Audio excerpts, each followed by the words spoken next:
நம்ம ஹெச்எம்ஆர்லேருந்து இஃப்தார் பாக்ஸ் வாங்கியிருக்கோம். என்ன கொடுத்துருக்காங்கன்னா ஒரு ரோஸ் மில்க் ஒன்று, அதுக்கப்புறம் ஒரு வாட்டர் பாட்டில் கொடுத்துருக்காங்க. என்னென்ன இருக்குதுன்னு பார்க்கலாம் வாங்க. இது வந்து கோஸ்து, கத்திரிக்காய் கோஸ்து கொடுத்துருக்காங்க. இது வந்து சிக்கன் பிரியாணி காம்போ தான் வாங்கியிருக்கோம். சிக்கன் பிரியாணி, அதுக்கப்புறமா நோம்பு கஞ்சி கொடுத்துருக்காங்க. இது என்னது, இது வந்து கோலா உருண்டை கொடுத்துருக்காங்க. அப்புறமா வந்து ஒரு சமோசா கொடுத்துருக்காங்க.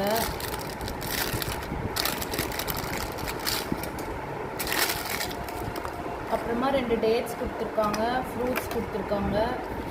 அப்புறம் வந்து ஒரு ஷவர்மா ரோல் கொடுத்துருக்காங்க. இது தயிர் பச்சடி ரைத்தா கொடுத்துருக்காங்க. ஒன்றில் வந்து இது வந்து பிரெட் அல்வான்னு நினைக்கிறேன்.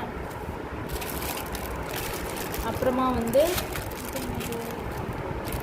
இது வந்து